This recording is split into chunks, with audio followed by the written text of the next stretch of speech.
Well, welcome to the Marketing Mindset Podcast. My name is Jordan, and we've got a very special guest in the studio with me today. Now, they say that you shouldn't work with animals or children when it comes to films or podcasting or radio because it's very difficult. No one mentions about having to invite your wife into your podcast. Tough. Because I've got Jacqueline is joining us on the podcast today, and well, there's kind of a reason that we wanted to invite you on here. Firstly, welcome. Thank you. Thank you for finally having me. Oh, it's a bit like that. Oh, See, it's yeah. already started. So we thought could be a little bit of fun because we are now rounding out. We're going to be starting to celebrate, I guess, over the next month, our 5 years with this business, correct? 5 years, the big 5. So we wanted to have a bit of a look back at the past 5 years. I know you've prepared a few questions that you were keen to chat to me about. There's a few things that I can chat to you about as well. But essentially what I wanted to do was it's slightly different than a normal marketing mindset podcast. So instead of us chatting just about a different marketing topic, we actually just wanted to share a little bit about our journey in business, together, and essentially turn the tables on you. A little bit. Put the questions on you. Fair enough. Turn this around. I think that's fair. Which is good. So that's the plan for today. But I'm going to start by actually putting you on the spot. A little bit of an intro. So your background. So obviously we've been married for no, You're gonna put a number on this? 14 years. Yeah, you're right. We've been there. together for 20. Yeah. This is technically your second business, yeah? Yes, second business. So obviously I had a salon first, and then we started this in lockdown. Yeah, we did. So that was an interesting time. So let's go right back to 2020, which is when this business kind of kicked off. So I think we've shared the story a lot around I was working in the travel industry at the time. COVID was obviously not the best friend to travel. No, definitely not the best friend to travel. So we took the jump. Well, you took the jump. But let's go back to taking the jump. Okay. And where we were at that time. So just remind both you and I, and also the audience, as to where you were currently at your headspace at that time in 2020, as we're going into lockdown. Lockdown with a baby on the way, number 4. So yeah, that's the big one. So that was a big one. There's me. A salon doors were closing and business was no longer operating. And then there's me knocking on your door saying, I think I might take a redundancy package. Yep. And should we start another business? Yeah, that was a lot when you look at it now. So what were you thinking? What were you feeling? Like, I'm keen to understand. What was I feeling? I guess we were a little bit anxious, uncertain, but at the same time, like, if we're going to do it, we might as well do it now because we're young, kind of fit, and are healthy. So let's just go. So we did. We did.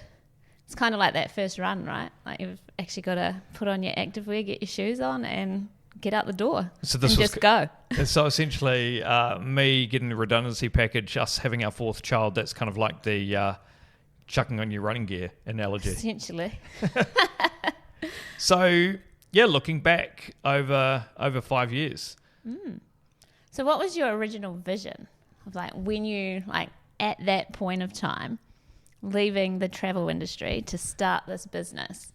What was the vision that you had? I'm interested to know. I think we knew, I've always thought that we could help people in different ways. Mm-hmm. Like, I always thought that there's more ways that we could help, and there's also more ways that we could create a life that supports and when I say our, I'm talking about your and mine goals, I guess. So we're like big avid travelers, for example, and we essentially wanted to be able to create a life where we don't need to make a lot of money, but we need to create and get a lot of time back to be able to spend with our family and be able to go on big travel adventures and things like that. Mm-hmm. So that was kind of like that first vision, I think. from my point of view, that I kind of wanted to create that type of life. Yeah, so it was about creating a lifestyle I think change so. as well as obviously having something that you're passionate about. Yeah, but then being able to build a business that I knew that I had. I had some good skills in the marketing space. Combining that with your skills of being able to run and set up and actually make a business work. Yeah. And then combine that with even with what we're doing now around, communication and being able to actually communicate that and try and help as many people as possible. So I think combined all together, that's kind of where I was sitting. It's pretty messy to start with though, wasn't it? Really. Dining room table, kids, noise. Yep. And the I guess jungle was real. Yeah, that's like a really good point. And if we look back over those initial few years, like we can't say it was all roses either. No, like it was a lot of hard work. There's some stressful moments because again, we were setting this business up. If we think back, we were setting this business up with a full household. We were just having our fourth child. Literally, the fourth child was born in May 2020. So we were trying to record like videos. We're lucky enough now that we've got a space, an office where we can record these videos and these type of things. But back then, can you remember the setup? It was like recycling container on top of box, on top of a laptop, and the kids' toys like shoved to the corner. A pot plant brought in. Like it's true, but then the big thing was as well, we had to then record those videos and record content or do sales pitches or send out proposals. Yeah. Like we've always tried to send a video with our proposals to clients, and we would have to try and shut down during COVID lockdown. We'd have to shut down the entire family. Yeah. Either try time it during a nap time or get them all down to the other end of the house in a game with Duplo or Lego, so that from the dining room kitchen I could have to myself to try and get a video recorded. Doesn't it make you a whole lot more grateful for the space in this office right now? But I think it's also a cool reflection, I guess, of that everything does kind of take a bit of time. Because I think the other thing for us was, we came into this business with like no real capital. It's not like we had cash saved up to put into the business. No. We literally had essentially a redundancy runway. And I believe, I can't remember the exact amount, but it was about 4 or 5 weeks it got down to. And we kind of said to ourselves, we can survive 4 or 5 weeks. Essentially, if we get past that, we're screwed. Yeah. So when was that point that you actually realized and connected with perhaps a client, or the pivoting point that you're like, we've got this and we can do it? Okay. I actually can pinpoint it, and it was a piece of, and this is something I've tried to focus on up and down over the past 5 years, and something, and it was a post that I did on LinkedIn, and it was my first kind of vulnerable post that I did on LinkedIn. The book? And it was around a kid's book that I read. Yeah, correct. And that was the post and that was also that opening as to, actually the personal brand is actually really important as well as the business you're trying to build. Because I kind of did a vulnerable post around reading this kid's book that... I think it was called, maybe. Yeah. And it was essentially like teaching kids around, maybe you've got more to offer in this world. Maybe you've got this, maybe you've, and it was one of those ones. And there was this line, I remember something like, sometimes things will be hard, you'll get knocked down, but you'll always get back up on your feet, that type of thing. And that was kind of, I decided to write a piece around that. And that was actually the catalyst, because that posted really well for me. Yes. And it was one vulnerable post, but we were able to pick up some really good interest, we actually picked up a client from that post as well, a client that we still work with today. So Nick Carey from Green Meadows Beef had seen this, and it was one of those perfect things in business that I think... builds a relationship? Well, yeah, but also it's that there's always a bit of luck and timing in these things as well. And it happened to be when he read it that there was one of his team that was about to go on maternity leave, and I was able to fill that gap and so come in as a contractor. There's always that luck, I guess, that comes into it. But then, luck's one thing, and timing with COVID and everyone wanting to go online is another thing. But You still got to do the work though. Well, yeah, right? that's only going to get us how far. With the client. You know, if that's only going to get us how far, but we're still working with Nick and the team at Green Meadows today, 5 years on. Definitely. That doesn't happen from just my first LinkedIn post 5 years ago. That then comes into how we actually work with that client, build the relationships over that time. And I think using Green Meadows as an example, like when we first kind of kicked into to that relationship, it was just, we didn't have any processes. We had an idea about what we wanted the process to be, but at that stage we had a brand name. The process and the operation has definitely grown over the time. Yeah, right? we had a brand name. I was fortunate enough that I had skills in being able to build a really basic, simple website. Yeah. But apart from that, we just worked hard graft. Part of the journey, right, with Nick and the passion that their team have and our team have, and just empowering them to hit their goals. It helps each other out, right? Like they hit their goals, we hit our goals, and we grow. We grow together, and we adapt and change along the way. True. Yeah, that's really true. And I guess that's the whole thing has been around even over the past 5 years. And if we go back to those days as well during lockdown, obviously we're trying to hustle with getting our first few clients for Done by 9. Yep. And you're also trying to navigate COVID lockdowns in a service-based business at the same time. Yeah, which was pretty much, our business was non-existent for those 8 weeks. So can you talk us through, and I don't know, are there things in there that you kind of remember, any big lessons you kind of learnt over that time, over those? Well, it wasn't even that year. It was really for a service-based hair salon. It was a challenging 18 months. Lockdown in a service-based industry went far beyond just lockdown. Like the minute the doors got open, there was the high impact, the high demand, that rush, and trying to be true to who you are and your loyal clients and customers that you had to look after, with the spacing and the limitations of how many people could be within the building was a challenge. But then to have to navigate vaccinations, all of that. That was like another saga that happened right on Christmas time, which is meant to be our most busiest peak time of the year. Yeah. You know, mandates. Oh, there's another hurdle. Like it was just one after another after another. So I think lockdown did have a long-term effect. Did you think that type businesses differently? So do you think that? So obviously you're a prior owner of that salon, so we were very fortunate enough to be able to sell our shares in that business because let's talk about that actually firstly. So what was the deciding factor around deciding to go all in on what we're doing now? And essentially we kind of co-founded this business, but then I was kind of running it in those first maybe 2 years. What was that thing of made you go, oh, maybe we can do this together type thing as a husband and wife business duo? I think obviously there was that drive and jumping all in at the start and you having to trust yourself and go with it. But then also the juggle became real. Like both of us trying to run businesses, and the time just essentially got hard work trying to navigate a family. And then I'd obviously been in the salon for coming up close to 7 years.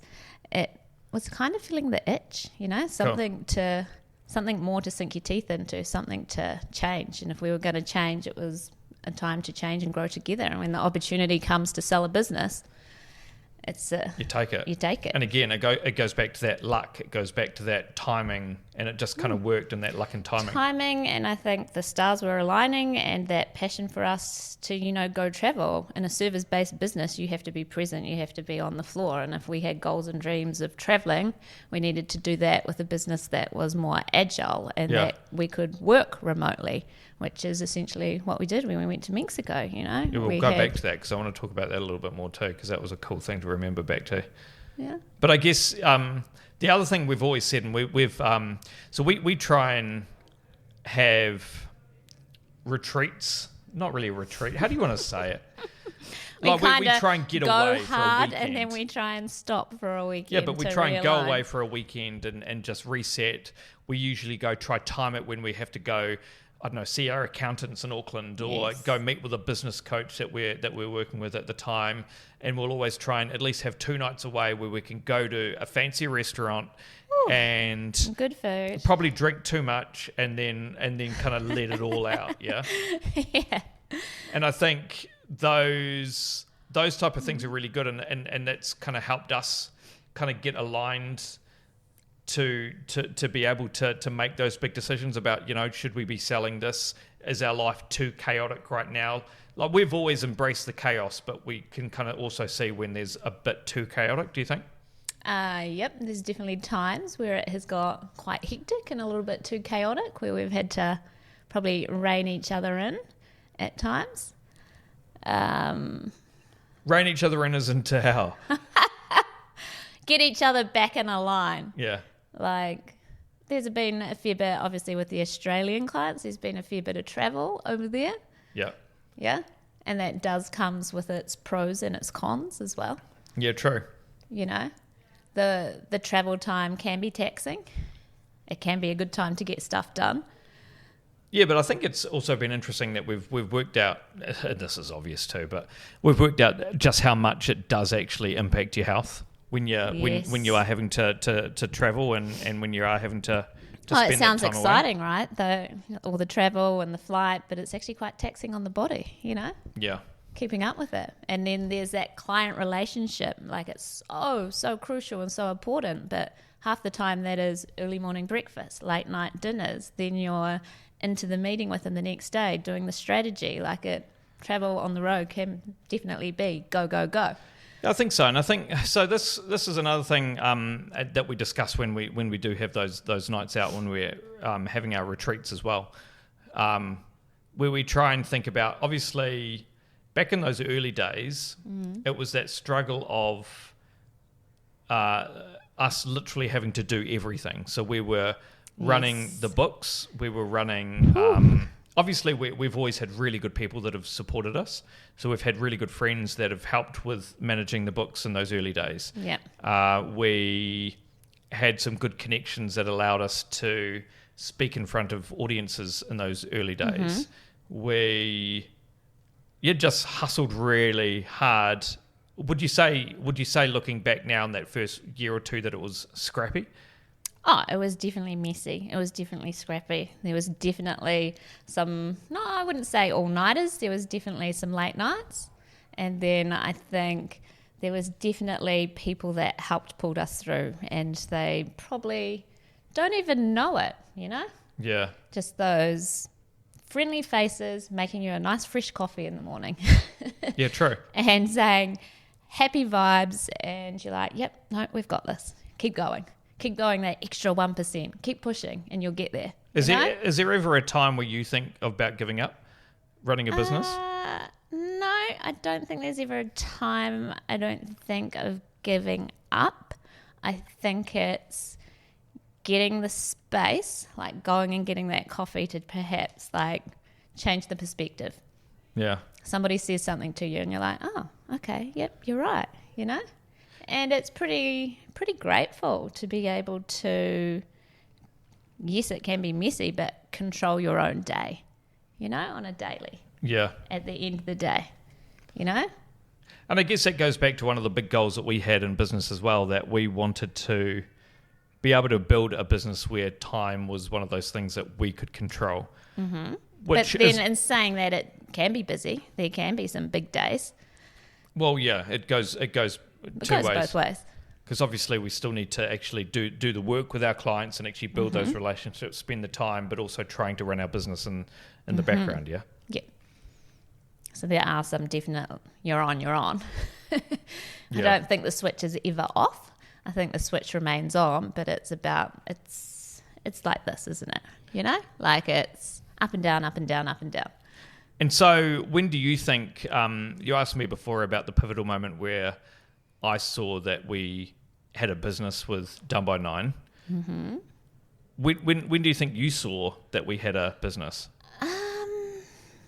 I think I saw when we had a business was perhaps when we got the office here and we set up, because I think it gave it gave that separation from just a work from home. We had a place where clients were coming in. It sort of gave us that next step up that, And also the collaboration aspect as well. So by that stage, when we got this office, we had one employee working for us. Yes. Chaus. And so we would work remotely. We would meet. I don't know how she did it at the start. Yeah, we would meet at Ozone because we'd Ozone's have 2 got kids the around us. big table there. Or how many times she played cards? Yeah. Or cars with Alfie. Yep. And I think just being able to then have a hub here for the team to come in. And then obviously clients. when we came here, as well as when we got Renee to join the team, and so we were starting to get a bit more vibe, and we were needing collaboration. We were needing collaboration. We were needing other voices, other ideas to help with the strategies and pull the team together to get the growth that the clients wanted. I had this conversation yesterday, so we're just onboarding a new staff member onto the team at the moment, and he was asking about the coffee machine. Oh. It's kind of like, and that actually made me reflect as well. That was, I remember at the time, that was a big purchase. It was. And it was, even when you think about it now, like the coffee machine we got, what are they worth? $5.5, $6K. That was a big investment. Quite a milestone. Like I feel like that was like one of our goals of like, okay, when we hit this and we get here, we're going to treat ourselves. We're going to treat ourselves with a coffee machine. And we've always wanted a nice coffee machine. We were lucky that we've known Tane and Adriana at Proof and Stock Coffee for a very long time, and they were able to give us some good recommendations. Yep. And we ended up getting a really nice, and that was one of the things I really wanted. If we're going to have an office, we're going to have a space to go to, we need to be able to pull a really good coffee. Okay, so here's the true question. Who can pull the best coffee in the office? Between you and me, it's me. Come on. Your milk frothing game needs a bit of work, especially with oat milk. That takes some talent. I'm terrible as well, but yeah.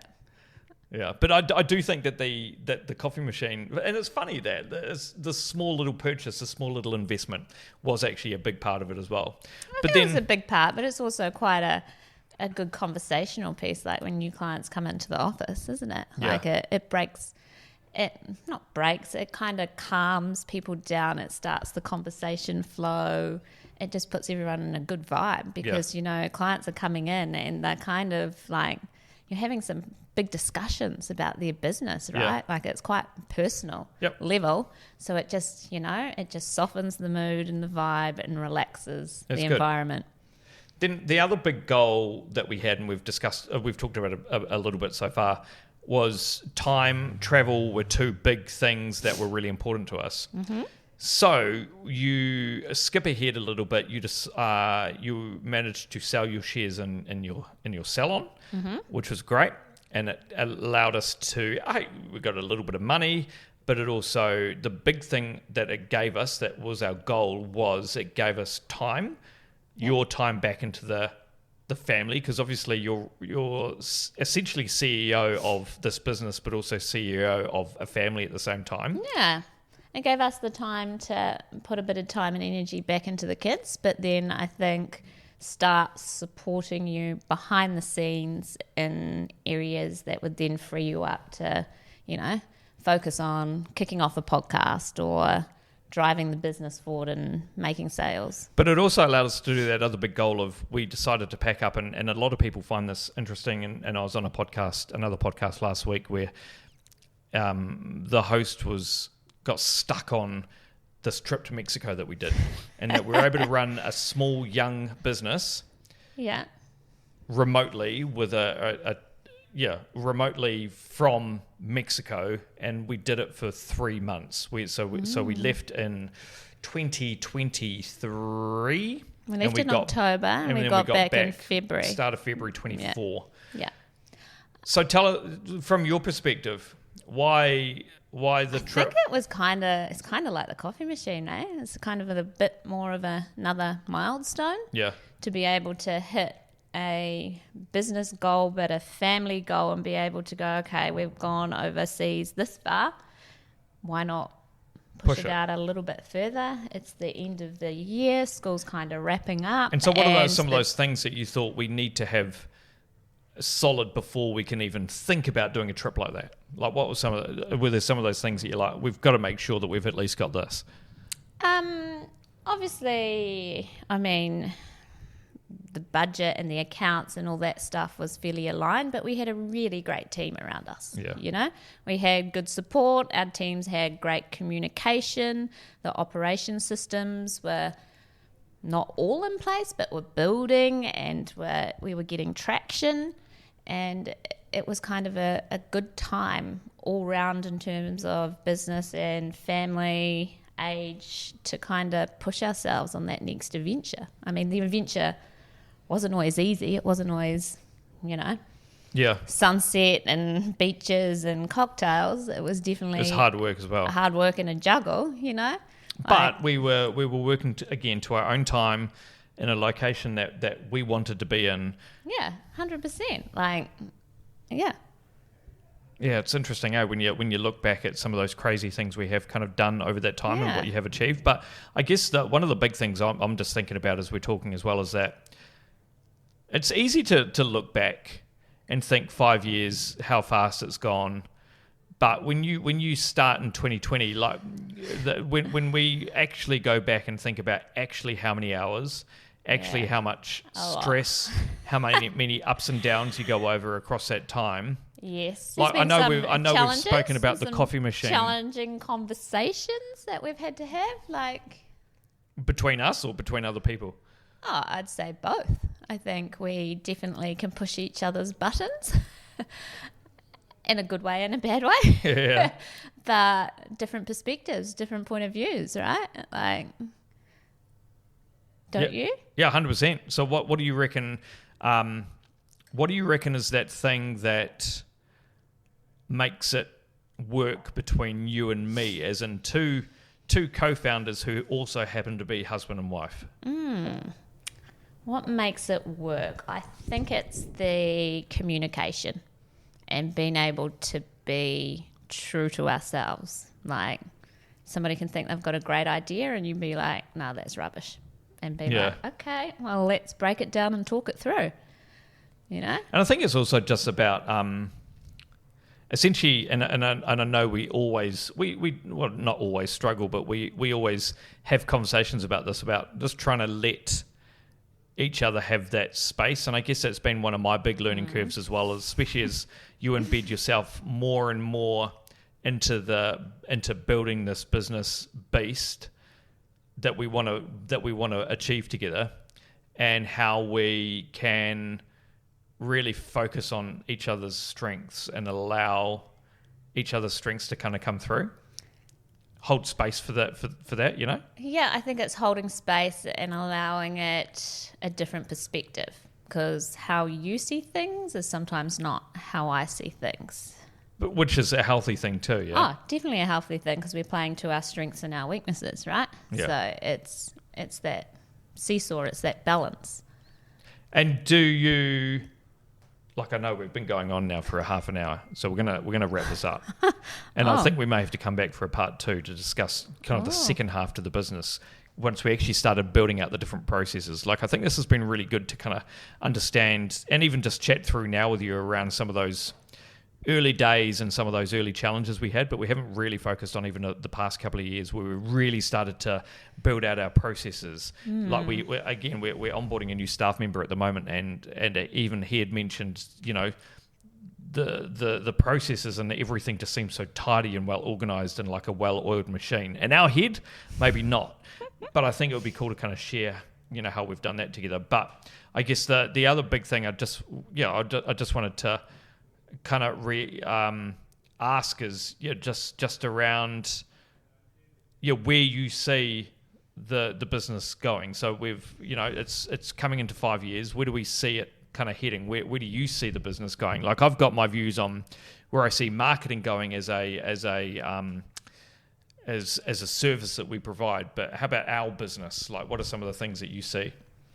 One of the key things that I think I see is perhaps we grow within other areas. in terms of we may have another hub in Australia, for example, to help support our clients over there. I can see us getting some growth that way, and perhaps obviously you're going to go further with the podcast. And I also see that I know how is AI going to affect our business? Like, that's the big question right now. Yep. How are we going to adapt and how are we going to run with that? Nice. So we've got some challenges. And I guess we've even discussed some of the challenges. You know, it's all positive things. It's all cool things. Like, we've got some big goals. And again, maybe we come back and actually chat around. The other thing I was really keen to chat to you about was we also are going through a program called the EOS program at the moment. So maybe we sit down and actually chat about that as well. Definitely. Sounds good. But look, I really appreciate, because I know, again, you're very busy running a CEO of our household versus also running our business and doing everything behind the scenes that makes the business work and makes the staff happy and the clients actually get billed and pay on time and everything. So yeah, I really appreciate you taking the time to sit down and actually do something in front of a camera. Oh, I know. Thanks for having me. And look, we'll, like I say, I reckon we might continue this conversation if people are interested, just to learn a little bit more about how we have worked. Like, we definitely are not the the poster children of a working couple. Definitely not. But we've get made it things this far. done, hey? We're building a damn good business, and there's probably a lot that I'd be keen to try and share with as many other couples as well around how they could potentially do the same. So yeah, again, thank you so much. Thanks.